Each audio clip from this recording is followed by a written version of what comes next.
Food lover ফ্যামিলিতে আবার আপনাদের সবাইকে স্বাগত জানাচ্ছি। ঘেমে নিয়ে চান হয়ে গেছি। যাই হোক, যে রেসিপিটা দেখাচ্ছি সেটা হচ্ছে গিয়ে এগ চিকেন পাস্তা। অনেকেরই ফেভারিট, অনেকে রেস্টুরেন্ট গিয়ে খেতে চান। তো আমি যেটা দেখাচ্ছি দেখুন, আমার মনে হয় আপনারা যদি বাড়িতে আমার মতো তৈরি করতে পারেন অনেক ভালো হবে। তো আসুন দেখিয়ে দিই জিনিসটা কীভাবে বানানো যায়। তো যাই হোক, আমি জিনিসটা বানাতে বানাতে আপনাদের সাথে ভিডিওটা টোটাল শেয়ার করব। যে এই ইনগ্রিডিয়েন্টসগুলো এখানে যেমন দেখছেন, ডিম ভাজা আছে, চিকেন ভাজা আছে, পাস্তাটা সেদ্ধ করা আছে, আর এইগুলো ইনগ্রিডিয়েন্টসগুলো সব কাঁচা আছে। তো যাই হোক, আপনাদের সাথে শেয়ার করব কিভাবে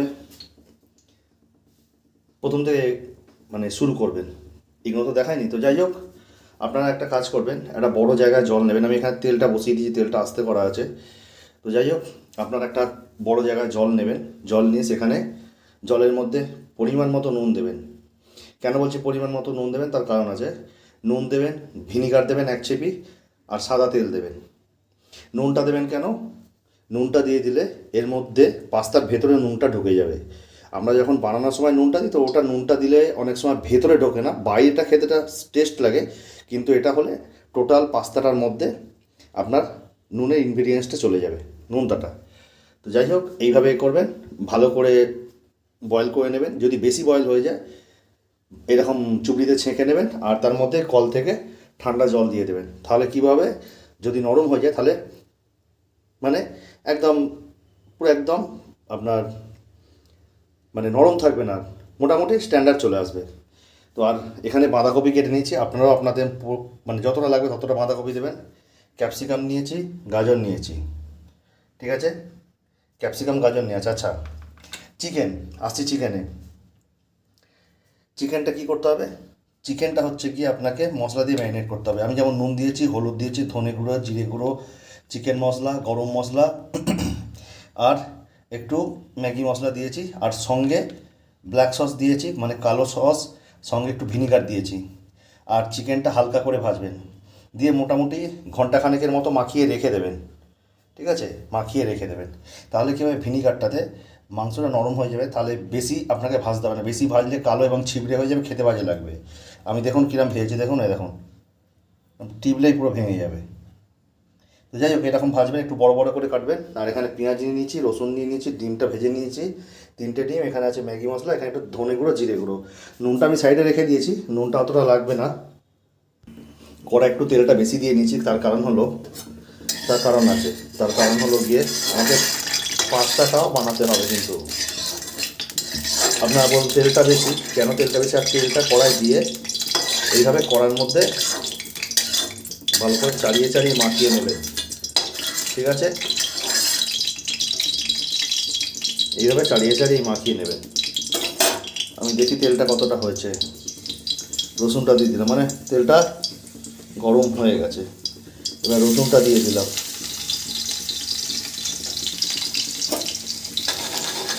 দিয়ে রসুনটাকে হালকা ভেজে নেবেন, বেশি ভাজতে হবে না, হালকা ভেজে নেবেন।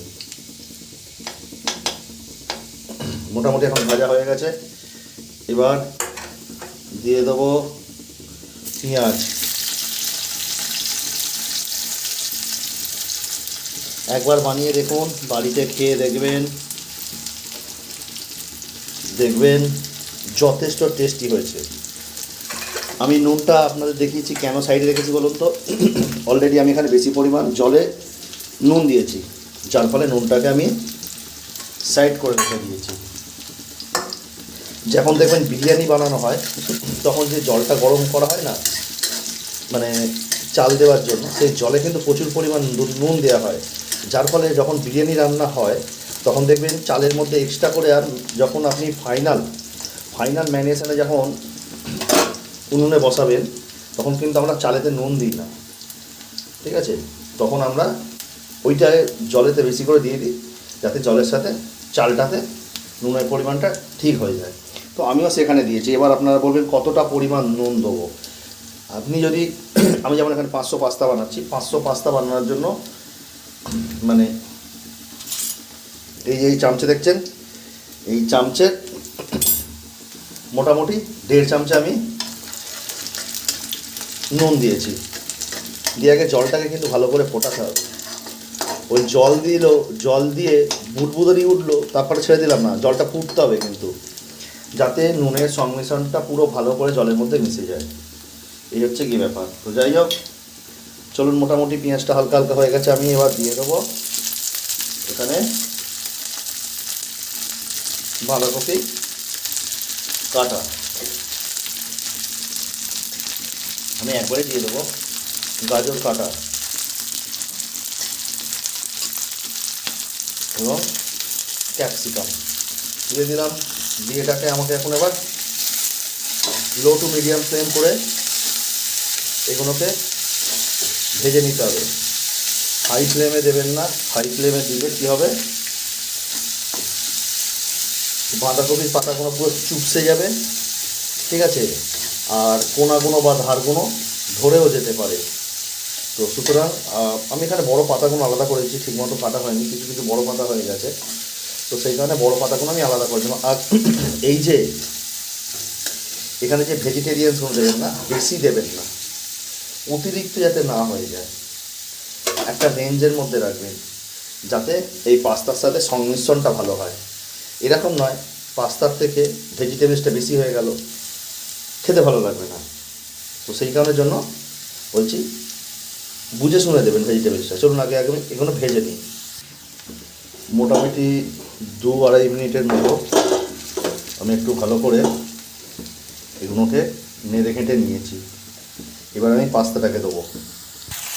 আমি পাস্তাটা ঢেলে ফেলেছি, আর আঁচ থাকবে সবসময় লোতে। এখানে কিন্তু আঁচটাকে একদম বাড়ালে চলবে না।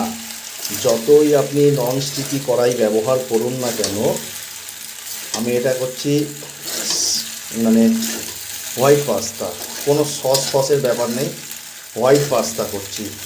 এই পাস্তাটাকে কালার চেঞ্জ করতে গেলে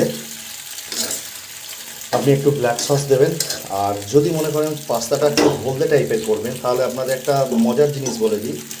যখন আপনারা জলটা গরম করবেন প্রথমে, তখন নুন দেবেন, ভিনিগার দেবেন, আর ভিনিগার না থাকলে লেবুও দিতে পারেন।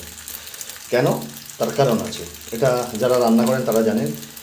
কালারটা হচ্ছে গিয়ে ধপধপে সাদা রাখবে সাদা হলে, আর আরেকখানা কী হয়, জিনিসটাকে একদম নরম হতে দেয় না, আর যে একটা টকটক ভাব সেটা এই পাস্তার মধ্যে চলে আসে, যার ফলে খেতেও ভালো লাগে। ঠিক আছে, তো এই হচ্ছে গিয়ে ব্যাপার।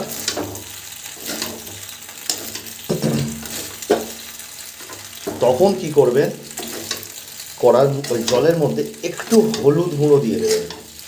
একটু হলুদ গুঁড়ো দেবেন, বেশি দেবেন না কিন্তু, একদম একটুখানি দেবেন। কারণ হলুদ গুঁড়ো যখন জলটা ফুটবে না, তখন হলুদটা আস্তে আস্তে লালে আকার ধারণ করতে শুরু করবে। ঠিক আছে, এটা করে দেখবেন একবার। হলুদটা আস্তে আস্তে লালে কালার ধারণ করতে শুরু করবে। তো সুতরাং সেই কারণের জন্য বলছি বেশি হলুদ দেবেন না, একদম অল্প দেবেন। আর আমি দেখতেই পাচ্ছেন একদম একদম লোতে করছি। এবার হালকা একটু ভলিউমটা আমি বাড়াবো, খুব বেশি না, হালকা বাড়াবো, না হলে আমার কড়াই সব ধরে যেত, একদম গল্প হয়ে যেত। মোটামুটি আমি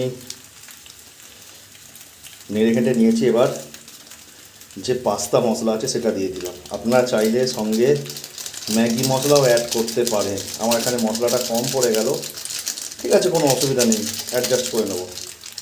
500 পাস্তার জন্য 2টো মশলা দেবেন, ঠিক আছে, 2টো ম্যাগি মশলা দেবেন, অল্প ধনিয়া গুঁড়ো, একটু প্রবলেম হলে অ্যাডজাস্ট করে নেবেন, কারণ এক হাতে রান্না করছি তো। অল্প জিরে গুঁড়ো। আর যখনই আপনারা রান্না করবেন না, তখনই একবার আপনারা চেক করে দেখে নেবেন। যখনই আপনারা রান্না করবেন তখনই কিন্তু একটা পাস্তা মুখে দিয়ে একবার চেক করে নেবেন, ঠিক আছে, যে নুনটা কেমন আছে। নুন যদি কম থাকে, নুন, যাই হোক ফোনটার জানি না প্রবলেম কি হলো, হঠাৎ করে ভিডিওটা প্লে করতে চাইলাম, প্লে হলো না। যাই হোক আমি কি করেছি, ডিম আর চিকেনটাকে আমি দিয়ে দিয়েছি, ঠিক আছে, ডিম আর চিকেনটাকে দিয়ে দিয়েছি। দিয়ে আমি আঁচটাকে একটু বাড়িয়ে আমি এটাকে ভালো করে মোটামুটি 3 মিনিটের মতো এটা নাড়াঘাটা করে আমি এটাকে যত ইনগ্রিডিয়েন্টস মশলা ফসলা যা ছিল, এমনকি এগ চিকেন যাবতীয় জিনিস সব দিয়ে মিশিয়ে দিয়েছি, ঠিক আছে। মোটামুটি আমার হয়ে এসছে। আমি দুঃখিত, খুব দুঃখিত, জানি না হঠাৎ করে কি হলো, আমি প্লে করলাম, প্লে হলো হয়ে হঠাৎ করে আমি জানি না ভিডিওটা কখন বন্ধ হয়ে গেছে। যখন আমি চেক করতে যাচ্ছি তখন দেখছি অলরেডি ভিডিওটা আউট হয়ে গেছে এখান থেকে। তো যাই হোক, ব্যাড লাক, মোটামুটি আমি সবই বলে দিয়েছি।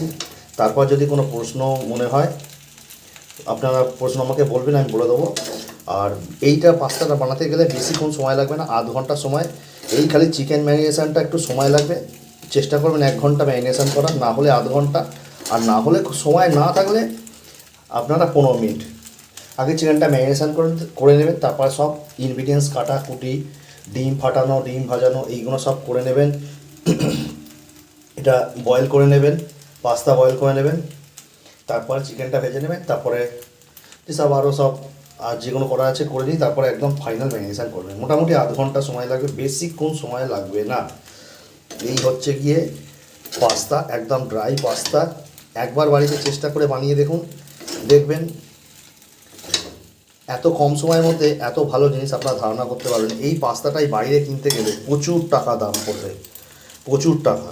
আর আমি এখানে চাইলে ব্ল্যাক সস দিতে পারতাম, দিইনি, আপনারা চাইলে দিতে পারেন। আর কালার করতে গেলে আমি বলে দিলাম, যখন জল ফুটবে তখন ওই অল্প একটু হলুদ দিয়ে দেবেন, 2 চিমটের মতো হলুদ দিয়ে দেবেন, তাতে জলটা লাল হয়ে যাবে। আর পাস্তাটা দেবেন, পাস্তাটা একদম কালার চেঞ্জ হয়ে যাবে। যে কেউ দেখলে বলবে হয়তো কালার দিয়েছেন, ফুড কালার দিয়েছেন, কিন্তু ফুড কালার নয়, ওটা হলুদের মধ্যেই ওটা হয়ে যায়। ওটা একদিন আপনাদের করে দেখাবো। যাই হোক, আমার এখন হয়ে গেছে, আমি এখন নামিয়ে দিই। এরপর যখন আমি পরিবেশন করব তখন আমি এর মধ্যে শসা পেঁয়াজ কেটে দিয়ে দেবো। আর আর তেমন কিছু দেওয়ার মতো নেই, একটু সস যদি দেওয়ার দিয়ে দেবো, ব্যাস হয়ে যাবে পরিবেশন। তাহলে যাই হোক, ভিডিওটা দেখালাম, দেখবেন, ভালো লাগলে অবশ্যই বলবেন, বাড়িতে চেষ্টা করবেন। আর যদি কোনো প্রবলেম হয় আমাকে কমেন্ট করুন, আমি অবশ্যই জানিয়ে দেবো। আজকের মতো এখানেই রাখছি, টাটা, ধন্যবাদ। আবার দেখাচ্ছি। আমি মোটামুটি যা গরম, এই গরমের মধ্যে আমি কিচেনের মধ্যে আমি রান্না করে যাচ্ছি, পুরো ঘেমে নিয়ে চান, বুঝতেই পারছেন। হাওয়া ঢোকার কেন স্কোপ ফোপ নেই, কিছু নেই। যাই হোক, যা ঢুকছে ঢুকছে, কিন্তু একটু একটা গরম আছে। এখন তো জানেন তো, হিউমিডিটি প্রচুর, 40-41 টেম্পারেচার হয়ে যাচ্ছে। তো যাই হোক, আজকে ভিডিওটা এখানে রাখলাম, আবার দেখা হবে আপনার সাথে পরবর্তী ভিডিও। আজকের মতো এখানে রাখছি, টাটা, ধন্যবাদ।